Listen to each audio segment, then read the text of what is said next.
Live from Studio 51. Oh, What's happening? What's happening? What's happening? What's happening, yo? I can't call out. Y'all boy doing? Just chilling, man. What's good, family? Everything? Yes, sir. Yes, sir. Listen, bro, like, hey, man, I appreciate the time now, because this is a special time. I'm not even about to ask how you doing.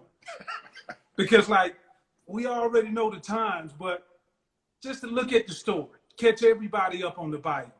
Bro, drafted by the Niners and ended up going to the Patriots, won a Super Bowl, became a free agent, signed with the Raiders, moved to Vegas, and by the way, he got the highest paid contract ever for an offensive lineman. Bag. So I ain't gonna ask you how you doing. I'm just like, how good is life? Man, life is great. The whole timeline since I've been in the league, really like over my whole life, but specifically over the last year. I mean, since I got traded, this shit really just been fake. Like it don't even seem real sometimes. Just to, you know what I mean, go from all the naysaying out there and then to go from being drafted in the 7th round and really proving myself, getting some high praise from a lot of the other great players around the league that I go against and I face on a week in, week out basis. To winning a Super Bowl, playing with the greatest quarterback of all time and protecting his blind side. That was my first time playing left tackle full time in the league. And then to do it the way I did, you know what I mean? That's a testimony to my working, but for sure, God. And then to win the Super Bowl and to become the highest paid ever, and in the amount of time it happened, it's just been fake. You know what I mean? And then the same week of the Super Bowl, my son was born. You know what I mean? So it's been a crazy story, man. The book gonna be stupid whenever it gets written. No doubt. The greatest underdog, man. Like, but you can't script that. You know what I'm saying? That's like a Hollywood story from, 7th round, late draft pick. The GOAT, Tom Brady, for the people that don't know, protecting Tom Brady's blind side with the Patriots, moving on. You can't script that 365, man. So how do you stay humble? How do you stay hungry with all of this that's been afforded to you so early in your career? Man, being humble ain't never really been an issue for me, man. I hate being the center of attention. I ain't never really been flashy or none of that stuff. I don't do a lot of talking or none of that. I just be myself, stay quiet, laid back, and that's it. I ain't never been a guy to, try to badmouth nobody, talk down to nobody, or none of that. If anything, I'm gonna lend you a helping hand before I give you my ass to kiss. Hey, straight up fact. And even with knowing that, how you perform and you look at how you rolled your stock, you could have went anywhere you wanted to, bro. Like anywhere. But you chose the Raiders. Why? I felt like it was a lot of opportunities both on the field and off the field that was going to come with being a part of the first team ever playing Vegas. And that was really a major, no state taxes too. That was a major reason. Savvy, shouted. For sure. But really just the opportunities that I thought would come about from being a part of the first organization to play in Vegas. And it's been good so far, but I'm sure when our feet hit the ground, it's going to get even better. You looking forward to being out there in Vegas? Have you ever kicked it out there in the off season? That's a destination for most guys. I've been out there a few times, but it ain't really never been on just too much leisure shit. I've been really was on some business. Last time I was there, the first time I really went out there and kicked it for real was New Year's. I went out there. I took my team out there and we had a little ball. That was it. But I for sure can't wait though. You're talking about business, right? And I don't know, for years when we were playing, the thought process was like, all right, you go to Vegas, it's gambling, it's, the life, Sin City, all of that. They really try to steer us away from that city, right? And I know you're not there yet with the pandemic going on, COVID-19, et cetera, but talking about business, how do you maintain your regimen where typically at this time you would be with the team? And that workout bonus, I did my research, that workout bonus is a nice check, bro. You still gonna get that? Yeah, I'm For the still people gonna that get don't it. know, I was asking them questions early on when all this stuff. You know what I mean? I'm trying to make sure I'm getting all my dividends. But I'm always asking to make sure, like, Drew, you sure we gonna get this? And he always reassure me. But I can't, like, I've been hitting the track. It's a middle school up the street. I've been hitting the track like 3 days a week. And then me and my brother and my partner, it's a lot of hills out here, so we've been doing a lot of hiking and stuff.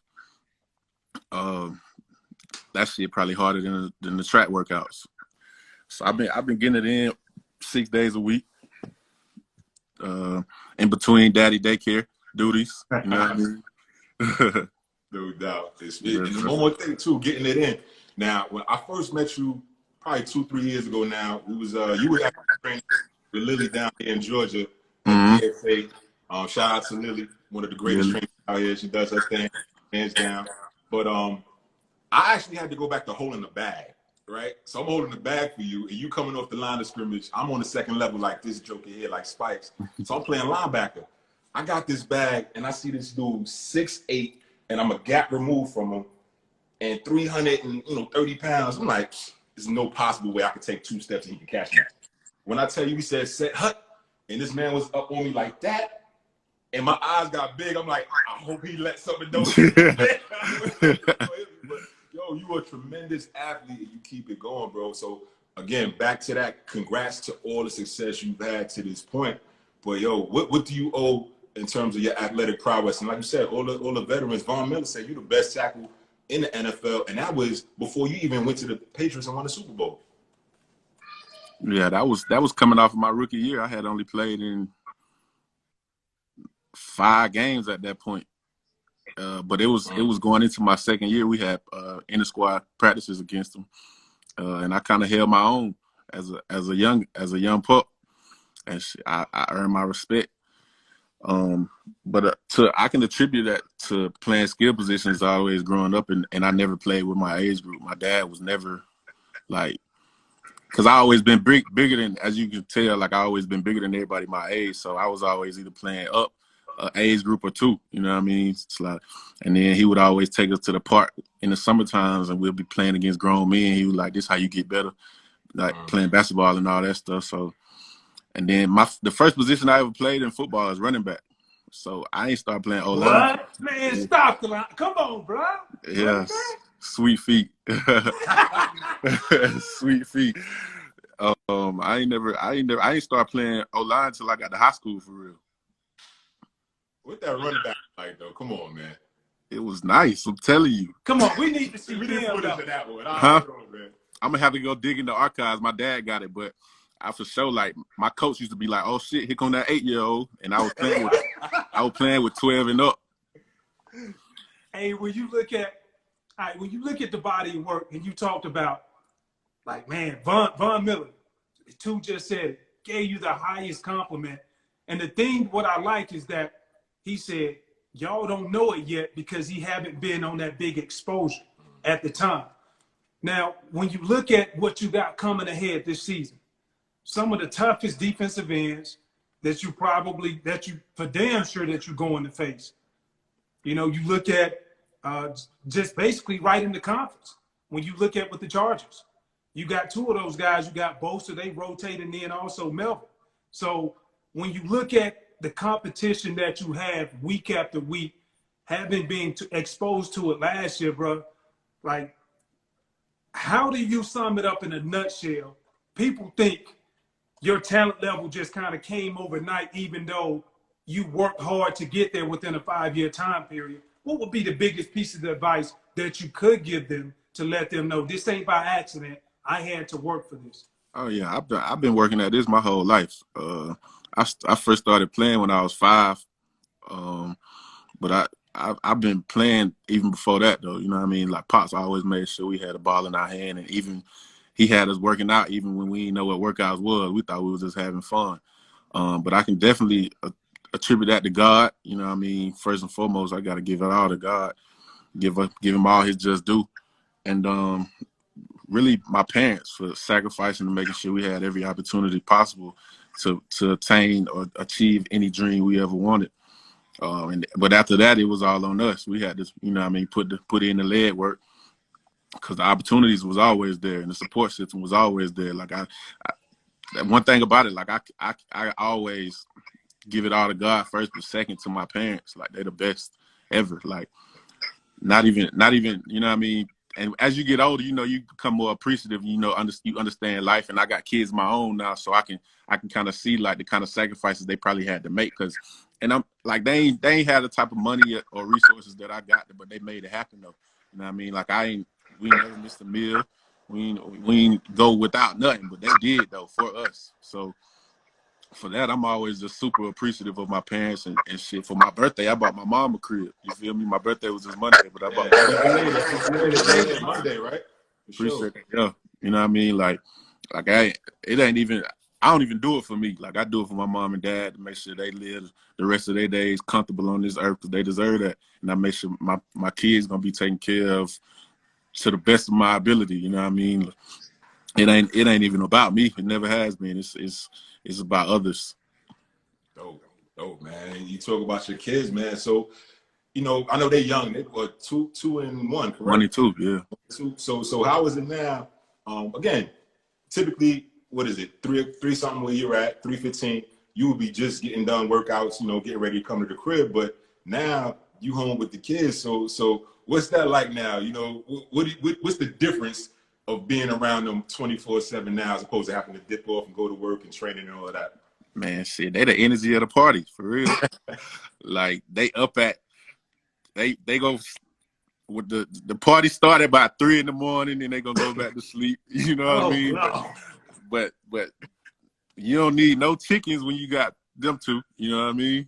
Like, they gonna be up before the roosters and ready to eat. So, you know what I mean? Daddy gotta get this feet gotta hit the floor.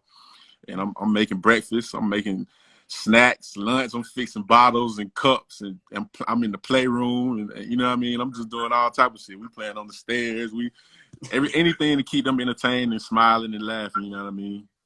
That's what it's all about. I'm really enjoying this time, honestly. Like, because we wouldn't get this any other time, but it's really been a blessing in disguise, this whole pandemic situation. And so, like you said, it has been a blessing in disguise, because typically you don't have this amount of time to be able to spend, and now you get creative with the time that you spend, because you can't go around a lot of people into a lot of places. Mm-hmm. I guess my question would be, going through this pandemic, what has been that one thing, or maybe it's even more than one, that you've learned how to be able to do, because you haven't been at home, especially with the kids? Man, really just get back to the basics, for real. I mean, what really matters. Being able to recenter, refocus, and really just appreciate what really matters the most. And that's always the love, the family, and all the special loved ones that come with, you know what I mean, everything that I've been able to do. I got my best friend right here. He an entrepreneur, he a photographer. As soon as I got the bag, I'm on the phone with my agent. Like, shit, Drew, we got to bring him on. Like, how can we do this? You know what I mean? I use my leverage. Like, my brother, I hire him to be, through my agent, I hire him to be my marketing manager. You know what I mean? Through my agent, I hired my best friend from, you know what I mean, grade school to be my photographer. You know what I mean? Like it ain't like I've been putting folks on, you know what I mean, making sure everybody, you know what I mean, eating. Content everywhere. Yeah. No lack of content. Shout out to that photographer, though. You got to say, shameless plug. Tell your partner, man, check out my book, Behind the Mask book. For sure. All right. Photography in it, bro, for real. I bet, for sure. And then also, another thing, whenever we get this Lyman edition, because Spice, he don't really be showing no love to the big fellas like that.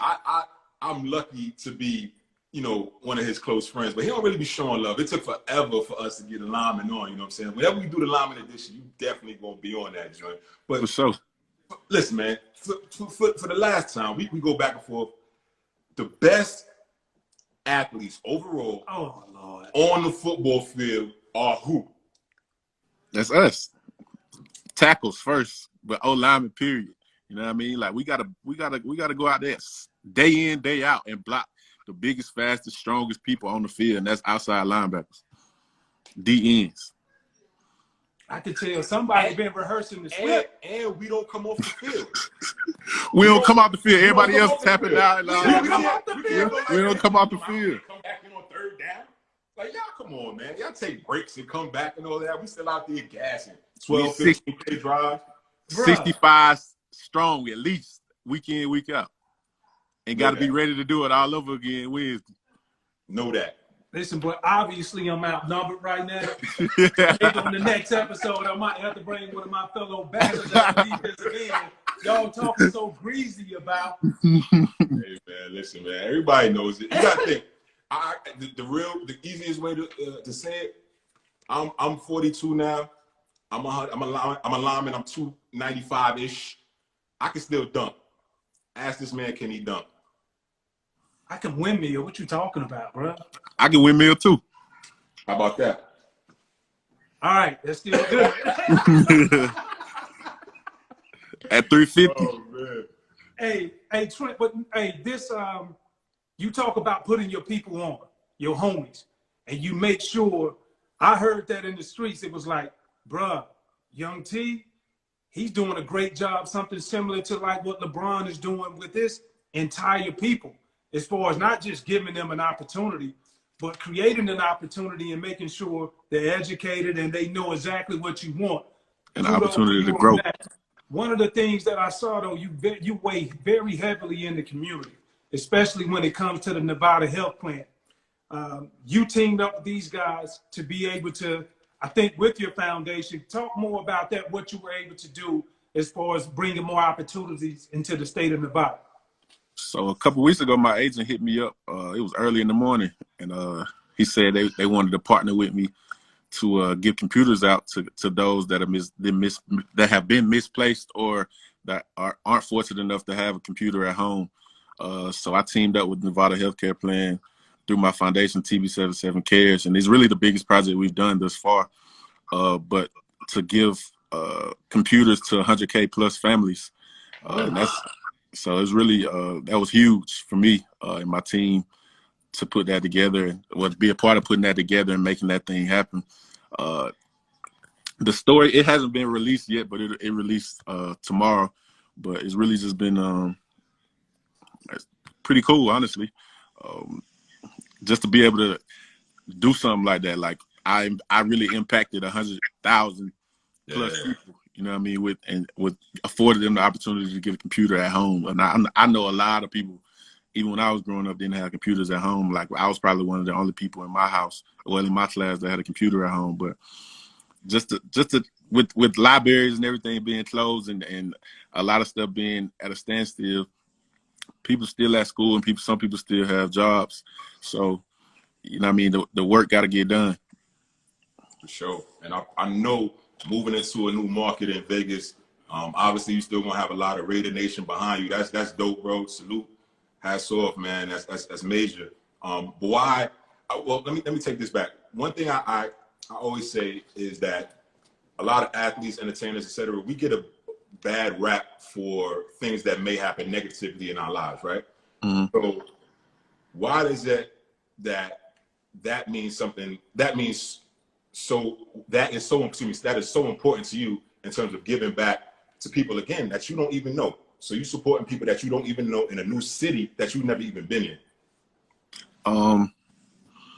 Really, just because I don't know why, but my whole life, but I've always had a soft spot for those less fortunate, and that's what really all my foundation is about.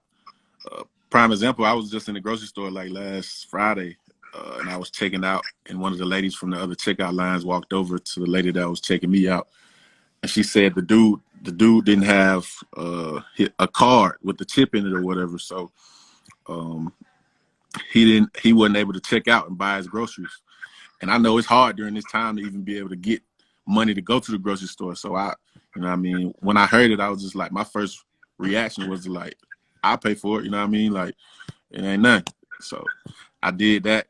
You know, and I try not to a lot of the work that I do, like I don't do it, for the public eye. I don't broadcast it or nothing like that, because it's not about that. It's really just about helping those people, and you don't really. Everybody don't want to know want the world to know what kind of situation they're in. So that's another part why I don't broadcast it, because I wouldn't want nobody to be broadcasting my situation out in the world either. You know what I mean? Like, people got pride. You know what I mean? Right. Whether they got the money to back it or not, they still got pride in they self. So I just do the work for. Like, I look at myself as a really a disciple. Like, I'm out here doing God's work. Bruh, I see a couple of people jumping in. I see my boy D Lord. A lot of people want to ask questions, so we want to keep them engaged. Very mighty noble of you too, bro. Like, you don't see a lot of people with that heart, and usually when you see somebody like that, everybody in their circle is like that. So it's good to be amongst your circle, because we do some of the same things over here, bro. So much appreciated, man. One question though, I want to ask you. Somebody brought up, they say, who was the toughest defensive lineman that you had to face?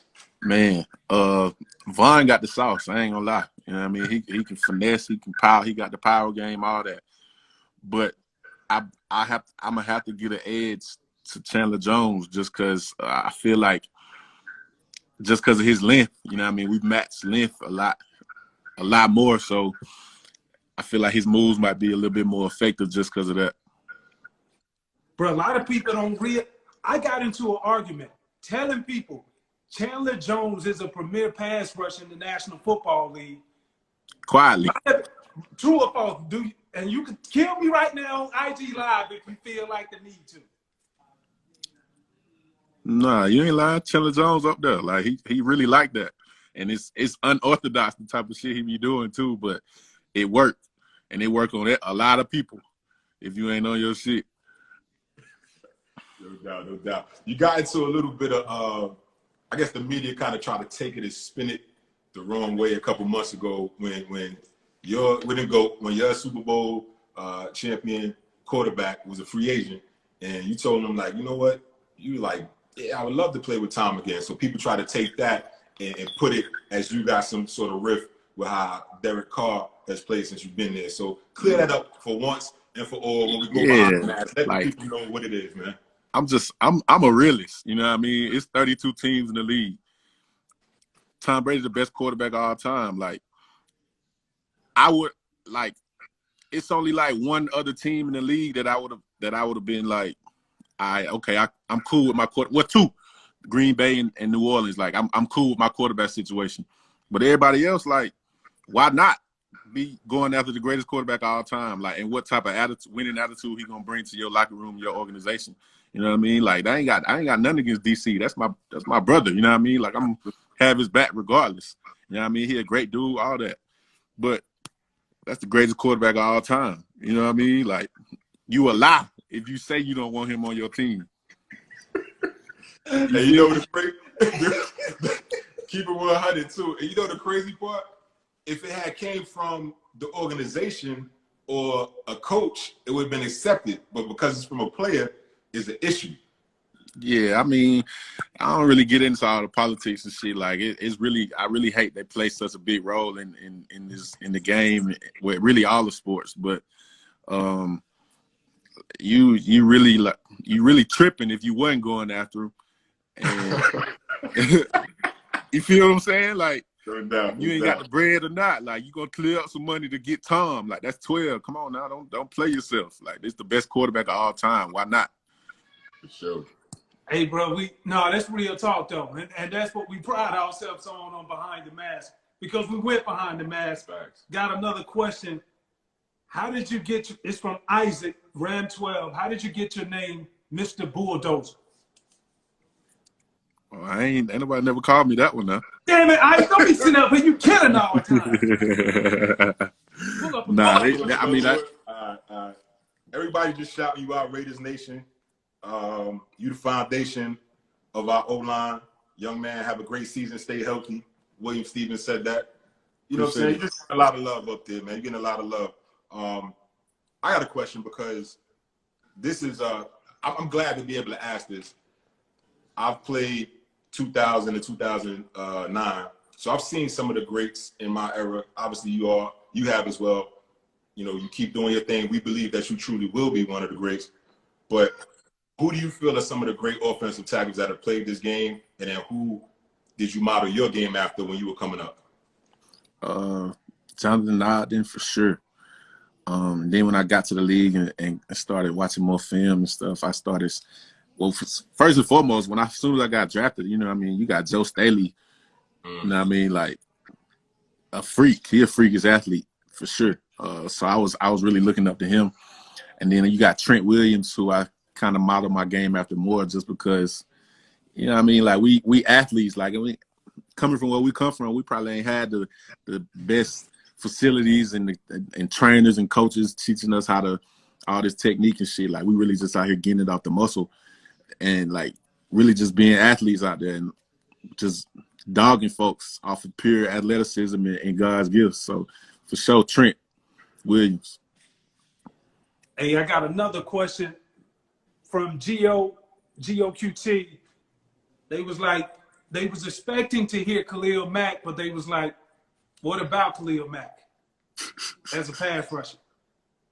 I mean, he be doing his thing like he a dog. And I only played against him once. So that's all I know for real. What I did against him, you know what I mean? We played him over there in London. And shit, I did my thing, you know what I mean? Oh, I remember that game. I was actually calling that game over in London. Yeah. I don't do the international game, so I remember. Mm-hmm. So you did more than hold your own that day. Yeah. I really wish I would have been healthy, you know what I mean? So I really could have, you know what I mean, had a better game, put a complete game together. But even playing on a high ankle sprain and a low ankle sprain on the other one, like I still had it down. So, real quick, shout out to my man. You probably know him, Brinson Buckner. He's chiming in. He said, "What up, Buck?" OG. Man, I was salty as hell that you know what I mean, he got to go back to Arizona, but it is what it is. That's just type of conversation we used to have at the facility, and you know what I mean, like he wherever he at, man, he gonna make that organization better just because he a player's coach and he a realist first, you know what I mean? Like sure. I appreciate him, you know what I mean, like a motherfucker. And he from GA. For sure. There I go. Yo, another question from the Hitman_Raider. You don't talk trash, but who was the biggest trash talker that you go against in the league? Hey, don't nobody talk to me. Why they don't talk to you, coach? I don't do no talking. What you do? Punish it? I just play ball. That's it. Put them paws on them. Now we were sending some pictures to our producers when doing our research. Every picture got you folding some defensive lineman or outside linebacker up, bro.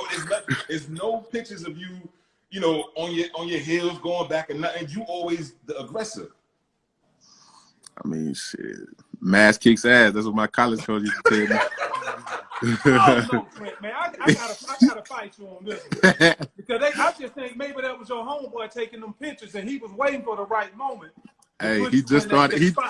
I've been in the league 5. I'm going on 6 years. He just started taking pictures for me last year. You know what I mean? So it ain't no bias out there at all. Ain't none of that. Hey, let's take another. You got another question? Nah, we go right here with it.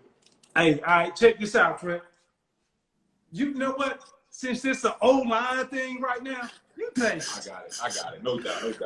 All right. So I know you know, it's only 6 years in the league, right? You've been through it all, seen it all. Great. I call it the great 365. I text you, say, yo, you know what?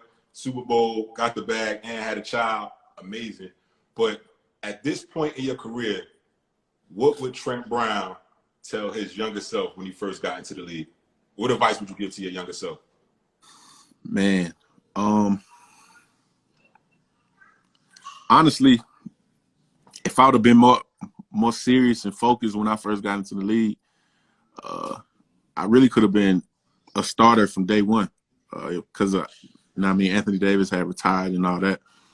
But they just ain't feel I was ready yet. And I wasn't, you know what I mean? But when I was, I got my shot. And I've been a starter ever since. But definitely just, you know what I mean, stay focused, and you don't even know how this thing's set up for you, you know, King? Like, it's really out there to go get.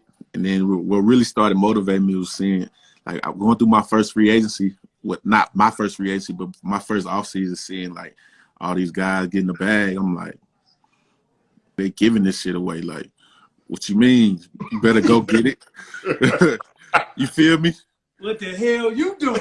You know what I'm saying? Like, what you doing? Like, what you doing? Like, really, what are you doing? So I had to check myself, and you know what I mean? Like I ain't never had no trainer for real. Like, when you saw me, like, that was my first time, like, training with somebody. Like, yeah, like, I be getting it in with Pops. Like, me and Pops be getting it in. Like, it ain't none of that pretty shit, the facilities and all that. Like, it's really just, like, hell, you know what I mean? Sand dunes and pushing trucks and shit, you know what I mean? Pulling tires, you know what I mean? Like, real talk. Like, and then when I used to come in the summertime in Texas, like, I'm outside helping my papa fix fences and shit for the cows and stuff. Like, it ain't nothing pretty about the grind. Ever been pretty about the grind, but I always made it happen. For sure. Shout out to your pops. And then another O-line question. I got mine, but it ain't about me right now. It's about you. If you had a Mount Rushmore of offensive linemen, you had a Mount Rushmore of offensive linemen, who would you put on that Mount Rushmore? I'm going to go Ogden, Larry Allen. Ooh. Give me two more. What's my dog in I can't think of OG name right now. He went to Auburn, played for the Bengals, got drafted 10th overall. Willie. That's my dog there. Big Stu. Yeah. Who would you have at center? Center? Yeah. I don't really know too many centers, for real. We'll finish it off with the tackles then. I mean, technically, you got 3 Hall of Famers. That's Willie Anderson, Pace. He'll be in the Hall within the next 2 years, guaranteed. Pace. Yeah, OP for sure. Pace for sure. OP. Mm-hmm. Hey, before we let you go, bro, I got one more question. Everybody loved the story of the underdog. What is the greatest underdog? What exactly does the greatest underdog mean to you? Let the people know. Man, and it's a lot of people down here in these comments that can you know what I mean, testify to this, but my whole life I kind of got put on the back burner, and nobody really, you know what I mean, I ain't never got nothing handed to me. Everything I got it out the mud. Like, I done been shitted on the worst ways, you know what I mean, still getting shitted on, you know what I mean, but I ain't never let that stop me. It really just added fuel to my fire, because I always knew one day I'm gonna retire my mom and daddy, and they're gonna be straight forever. You know what I mean? That's what it's really all been about for me. But it's really just you don't need nobody to believe in you but yourself and God, and that's it. You know what I mean? Even you know what I mean? Even them rough patches when nobody, and I mean nobody but myself, believed in me. You know what I mean? I still made it to my destination, and I'm still going. So that's really just what I'm trying to sell. I'm trying to sell and preach confidence out here. Like, you don't need nobody but yourself and God. That's it. Whoever you believe in, that's all you need. That higher power in yourself. Sure, man. Absolutely. Tell the people too where they can find you at, support your foundation. You got your website, TB77 Official. Let the people know they can, follow you and keep up with you at. You can get all merch at TB77official.com, and you can follow my page here.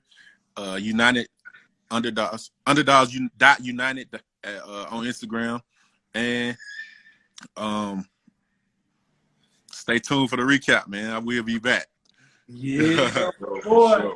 I ain't a Vegas dude. I'm over a Miami dude, but gotta read Yeah, me too. now, fam. Oh yeah, for sure. Come on, you know what time it is.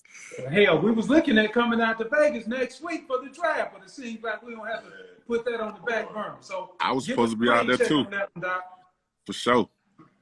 I was supposed to be out there too, but hey, we're gonna be in the house. Yeah. No doubt, no doubt. We appreciate you coming in. Live edition, behind the mask. That's what we do. Shout out to the homie Trent Brown. All the best this season, your future, your career. You're doing amazing things. Much love, brother. Appreciate you. Thanks, boy.